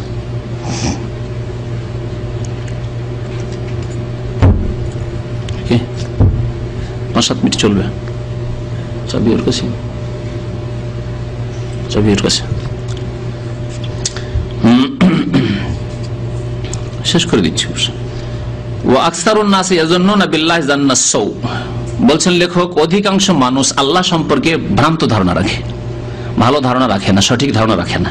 ফিমা ইখতাসু বিহি, বিশেষ করে নিজের ক্ষেত্রে কোন বিপদ আপদে পড়লে মনে করে যে আল্লাহ এত নামাজ পড়ছি, এত আল্লাহকে ডাকছি, এত দোয়া করছি, তারপরে কোনো বালা মুসিবত, তারপরে কোনো খেতে পাই না। এগুলি অধিকাংশ মানুষের অবস্থা এরকম। গরিবগুলি যেগুলি আমার দেশের বেনামাজি গরিব অভাবী, সবগুলির অবস্থা এরকম। দিনও নেই দুনিয়াও নেই, আল্লাহ দিন থেকে মাহরুম করেছে হতভাগা বদনসিবগুলোকে, আর দুনিয়া থেকে মাহরুম, খেতেও পায় না, আল্লাহ শুকরিয়া আদায় করেন। আল্লাহকে যদি ধরতো তবে পেটে খেতে পায় না, নামাজের কথা বলছেন হুজুর, আউযুবিল্লাহ, এরকম কথাবার্তা। ছেলে মেয়ে নিয়ে অশান্তিতে আছি, অসুখ বিসুখ নিয়ে অশান্তিতে আছি, ছেলে মেয়ে মানুষ করতে পারি না, নামাজ পড়ার সময় পাই না, আউযুবিল্লাহ। দিন নেই দুনিয়া নেই, খাসিরাত দুনিয়া ওয়াল আখিরাহ, দুনিয়াও বরবাদ আর আখিরাতও বরবাদ। অধিকাংশ মানুষের অবস্থা। ওয়া ফিমা ইয়াফআলুহু বিগাইরিহিম, এবং এইরকমই অন্যদের সাথে চলাফেরার ক্ষেত্রেও এরা আল্লাহ সম্পর্কে ভুল ধারণা রাখে। ওয়ালা ইয়াসলামু মিন যালিক ইল্লা মান আরাফাল্লাহ, তাহলে এতে থেকে মুক্ত একমাত্র ওই ব্যক্তি যারা আল্লাহকে চিনতে পারলো, আল্লাহকে চিনতে পারলো, আল্লাহ সম্পর্কে সঠিক জ্ঞান হাসিল করতে পারলো। আল্লাহর প্রত্যেকটি কাজের রহস্য আছে।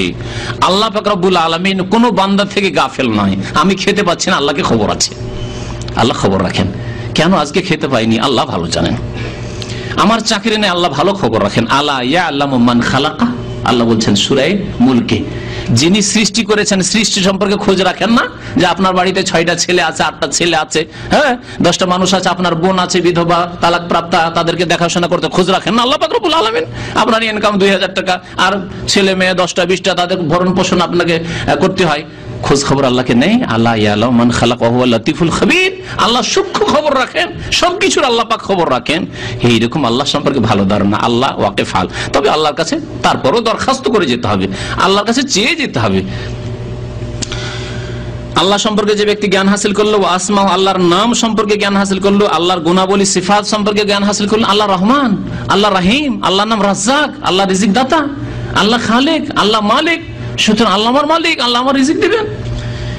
মুজিব হিকমতিহি, এবং আল্লাহর হিকমত যে রয়েছে এবং আল্লাহ পাকের যে সব কাজ রয়েছে তার উপর আল্লাহর প্রশংসা, এগুলি সম্পর্কে যে ব্যক্তি জ্ঞান হাসিল করলো, ফালিয়াতানিল লাবিবুন নাসিহু লিনাফসিহি, সুতরাং জ্ঞানবান ব্যক্তি এবং যে ব্যক্তি নিজের হিতাকাঙ্ক্ষী, নিজের কল্যাণ কামনা করে, সেই ব্যক্তি এই সম্পর্কে যেন গুরুত্ব দেয়, যত্নবান হয় এবং আল্লাহ পাক সম্পর্কে ভালো ধারণা রাখে, আল্লাহর কাছে চাইতেই থাকে, আল্লাহ পাকের প্রত্যেকটি কাজ সম্পর্কে তার যেন এরকম ধারণা থাকে যে আল্লাহ পাক যে কোনো কাজ করেছেন তাতে আমার উপকার রয়েছে, ক্ষতি নেই, তাতে আল্লাহ পাক আমার ফায়দা রেখেছেন। ওয়ালিয়াতুব ইলাল্লাহ, এবং তার সাথে সাথে আমার হয়তো কোথাও ত্রুটি হয়েছে এটাও চিন্তা করবে, হয়তো আমার কোথাও ভুল হয়েছে তাই আল্লাহ হয়তো ধরেছেন।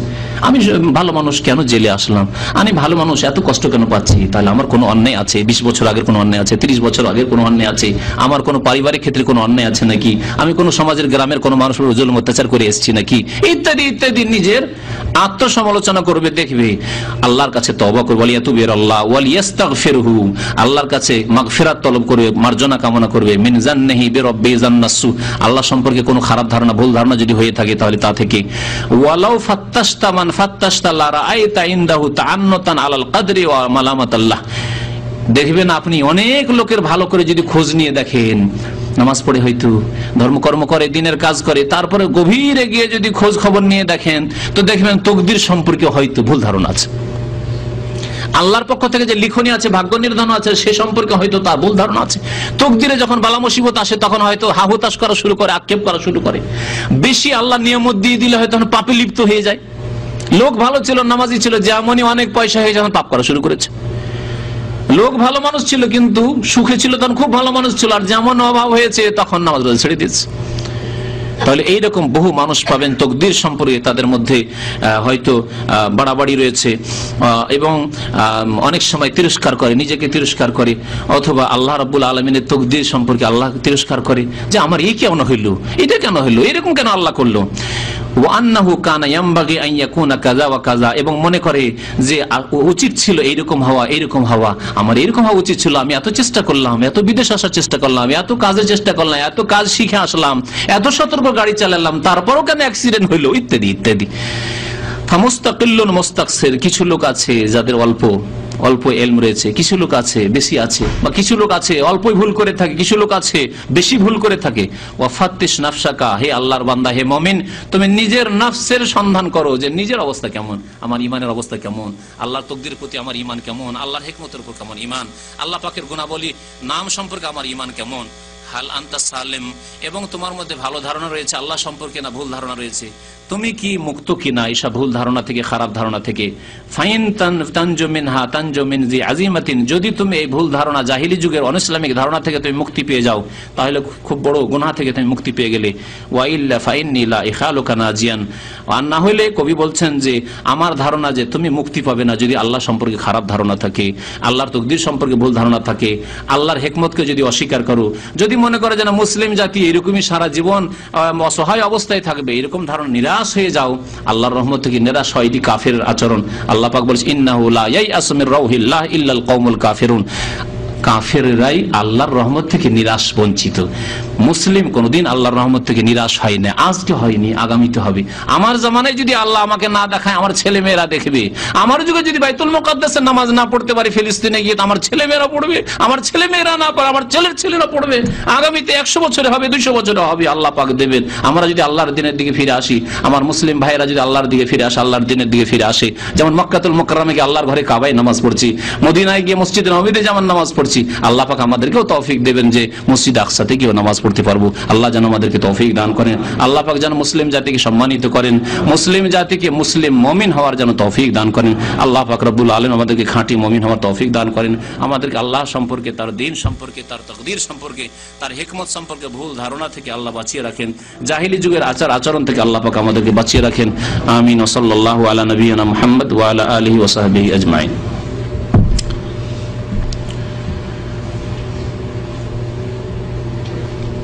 যে ভাইকে দায়িত্ব দিয়েছে নাম লেখার জন্য, কাগজটা দিয়ে দেন।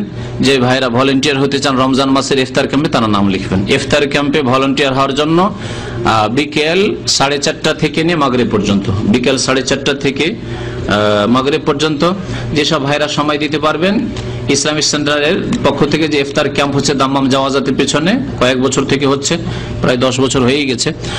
তো সেখানে খেদমতের সুযোগ রয়েছে। আল্লাহ পাক যেন এই খেদমতে অংশ নেওয়ার তৌফিক দান করেন। আমাদের বাংলাদেশি ভাইদের খেদমত করব সেখানে ইফতার ক্যাম্পে, এবং সেখানে দর্স হবে নিয়মিত প্রতিদিন, যা শুরুতে আমি বলেছি। আবার যেসব ভাইরা পরে এসছেন তাদের অবগতির জন্য বলছি, তারা নিজের নিজের নাম লিখে দেন। কিসের কাগজ? নাম লেখার জন্য? হ্যাঁ, দেওয়া যাবে। নাম এবং মোবাইল নম্বর, নাম আর মোবাইল নম্বর লিখে দেন, কারণ যোগাযোগ আপনাদের সাথে করতে হবে আবার কোনো সময় যদি মিটিং হয় বা বসতে হয়। আসসালামু আলাইকুম রহমতুল্লাহ। ভাই জিজ্ঞেস করেছেন অন্ধকার ঘরে নামাজ পড়লে নামাজ হবে কি? নামাজ হবে ইনশাআল্লাহ। নবী সাল্লাল্লাহু আলাইহি ওয়াসাল্লাম অন্ধকার ঘরে নামাজ পড়েছেন যখন আলোর অভাব ছিল তখন। তবে অন্ধকারে নামাজ পড়া খুব ভালো নয়, অপছন্দনীয় বলা যেতে পারে। কারণ অন্ধকারে নামাজ পড়লে মনে ওয়াসওয়াসা আসতে পারে, বিশেষ করে ওই সব দেশে, যে দেশে সাপ বিচ্ছু বেশি, বাংলাদেশে, ভারতে, যে কোনো সময় সেজদার জায়গায় সাপ থাকে, এরকম বহু ঘটনা ঘটেছে। অন্ধকার নামাজ পড়ছেন, হতে পারে সেজদায় যাচ্ছেন, সেই সময় সাপ থাকতে পারে, একটা বিচ্ছু থাকতে পারে, কষ্টদায়ক কোনো পোকামাকড় থাকতে পারে। আলোতে নামাজ পড়াই এই জন্য ভালো, যাতে আপনি শয়তানি ওয়াসওয়াসা থেকে বেঁচে থাকেন। নামাজ পড়ছেন, আল্লাহ কি জানি সিজদায় যাচ্ছি, হাত পড়ছে কোনখানে, কোনো সাপ বিচ্ছুর উপর না পড়ে, কোনো কিছু কামড় না দিয়ে দংশন না করে, এই ওয়াসওয়াসা শয়তান দিতে পারে। আর ওয়াসওয়াসা মুক্ত না হলে নামাজে খুশু খুজু বিনয় হবে না। সুতরাং নামাজ একটু আলোতে পড়েন কমপক্ষে, জি, এটাই ভালো। তাহাজ্জুদ নামাজ একদিন পড়লে একদিন না পড়লে, এভাবে তাহাজ্জুদ নামাজ পড়লে কোনো ক্ষতি না, তবে উত্তম হচ্ছে তাহাজ্জুদ নামাজ কন্টিনিউ পড়া। আর যেদিন পড়বেন না, কমপক্ষে ক্লান্ত মনে হচ্ছে, বেতর পড়ে শুয়ে যান। কারণ বেতর অনেক ওলামারা তো ওয়াজিবই বলেছেন, আর ওয়াজিব নাও হইলো সহিহ হাদিস আলোকে সুন্নাতে মুআক্কাদ অবশ্যই, বেতর ছাড়লে গুনাহগার হবেন। সুতরাং বেতর বড়ই তাগিদ রয়েছে। নবী সাল্লাল্লাহু আলাইহি ওয়াসাল্লাম সফরেও বেতর ছাড়তেন না, সফরে আছেন বেতর ছাড়তেন না। যদি তাহাজ্জুদ না পড়তে পারেন, বেশি রাত হয়েছে, আজকে 12টা 1টা হয়ে গেছে, তাহাজ্জুদ বেতরটা পড়ে শুয়ে যান, 1 রাকাত 3 রাকাত বেতর পড়ে শুয়ে যান। আর যদি দেখা যায় না আজকে আমি 11টায় শুয়ে যেতে পেরেছি, বা আজকে আমার ঘুমের অত প্রয়োজন নেই, উঠে যেতে পারবো, তাহলে আপনি বেতর শেষখানে পড়েন, এটি হচ্ছে উত্তম। বেতরের পরেও তাহাজ্জুদ পড়া যেতে পারে, কিন্তু জোড়া জোড়া। বেতর পড়ে নিয়েছেন রাত 12টার সময়, তারপরে আবার উঠে গেলেন, ভোর রাতে ঘুম ভেঙে গেছে, আপনি 2 করে 8 পড়েন না, আর বেতর শেষে পড়বেন না। 1 রাতে 2 বেতর নেই। নবী সাল্লাল্লাহু আলাইহি ওয়াসাল্লামের একটি হাদিস, লা বিতরানা ফি লাইলাতিন, 1 রাতে 2 বার বেতর নেই। এই ভুল করবেন না কেউ, জি।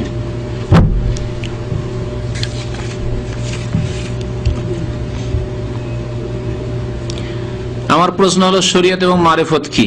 এর জন্য চরমনাইয়ের উপরে 6টি যে বক্তব্য হচ্ছে শুনে নেবেন। ইসলামে শরীয়তই আছে, মারিফত বলে কোনো কিছু নেই, জি। ইসলামে মারিফত বলে আভ্যন্তরীণ ইলম, বাতিনি ইলম এটি নেই।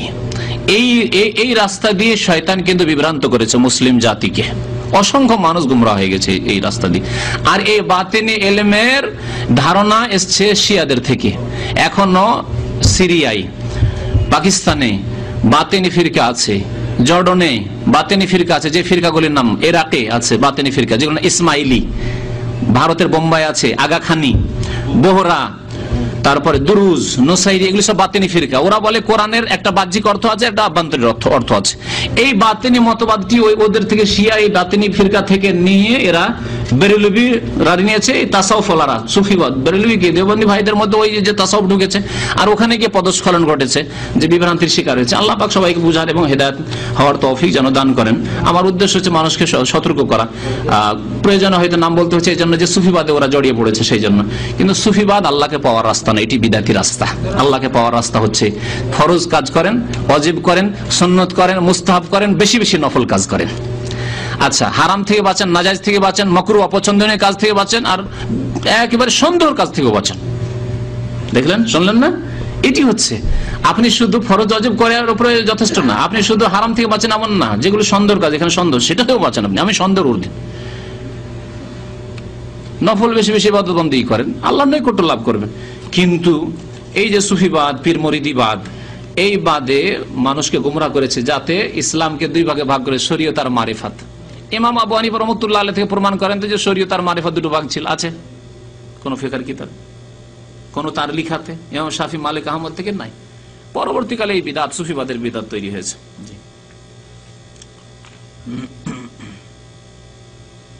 যথেষ্ট আলোচনা করা হয়েছে, এরপরে আলোচনা প্রয়োজনে চরমনাই আলোচনায়। তারপরে আমার একটা অনেক পুরানো বক্তব্য আছে অডিওতে, সেটা হচ্ছে পীরতন্ত্র। পীরতন্ত্র, সেটা শুনলেও যথেষ্ট হবে। এছাড়া অতিরিক্ত আরো যদি শুনতে চান, ইনশাআল্লাহ থামেন, এত ঘন ঘন শুনলে পরে বিরক্তি হয়ে যাবে, সেই জন্য এখন থাক, 2-4 মাস থাক, ইনশাআল্লাহ রমজান পরে আবার শুরু করবো ইনশাআল্লাহ। রমজান পরে আরো যে সুফিবাদের যেগুলি শিরকি কুফরি কথা আছে, হোসেন মানসুর হাল্লাজের আকিদা, ইবনে আরাবির আকিদা, বায়েজিদ বুস্তামির কুফরি আকিদা, তারপরে আপনার রুমির, শামস তাবরেজির, সবগুলি ইনশাআল্লাহ শোনাবো। এমন এমন ভ্রান্ত আকিদা, আল্লাহু আকবার, আলহামদুলিল্লাহ যে আল্লাহ পাক সব শিরক কুফরি থেকে আল্লাহ বাঁচিয়ে রেখেছে। কিন্তু এসব লোকগুলি আমাদের শীর্ষস্থানে বলি, শামস তাবরেজি আর রুমি, মৌলানা রুমি আর আপনার বায়েজিদ বুস্তামি, সব আল্লাহর ওলি। আর এরা এমন কুফরি কুফরি কথাবার্তা লিখে গেছে, বলে গেছে, তাদের কিতাবে মওজুদ রয়েছে। তো ইনশাআল্লাহ এগুলি শুনবেন, কিতাব থেকে তাদের শুনবেন, যখন তখন বুঝতে পারবেন যে আল্লাহ পাক ওই রাস্তা থেকে যাদেরকে বাঁচিয়ে রেখেছে তারাই কামিয়াব। বাপদাদা জানে যে এখানে কবর আছে, তাদের কাছ থেকে আমরা শুনেছি। এখন এই জায়গায় আমরা কি বস্তি, বাড়ি, ঘর বানাতে পারবো? না, পারবেন না। যতদিন জানা আছে যে কোনো জায়গায় কবর আছে, ঘর, বাড়ি, মসজিদ কিছুই বানাতে পারবেন না। গরু, ছাগল কিছুই বানতে পারবেন। কবরস্থান কবরস্থানের মতো, যেমন কবরস্থানের মান সম্মান বহাল রাখতে হয় সেভাবে রাখবে। পেশাব, পায়খানা কিছুই করা যায় না ওখানে। অনেকেই কবরস্থানে ঘর বানাইছে, নাজায়েজ কাজ করেছে। কবরের ঘর বাড়ি বানানো, বসা নিষেধ করা হয়েছে টেম্পোরারি কিছুক্ষণের জন্য, লা তাজলিসু আলাইহা, কবরের উপরে তোমরা বসিও না, নবী সাল্লাল্লাহু আলাইহি ওয়াসাল্লাম বলেছেন। জি,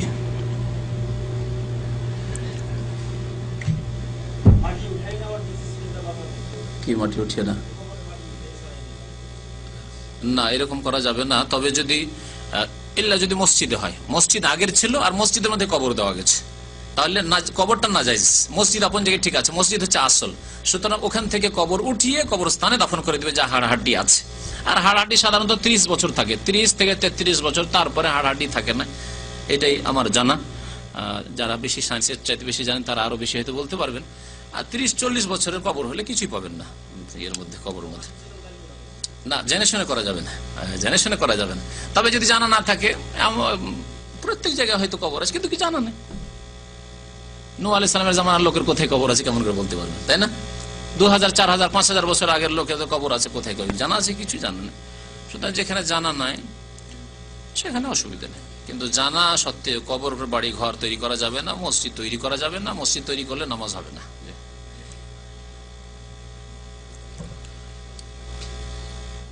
এগুলি কি?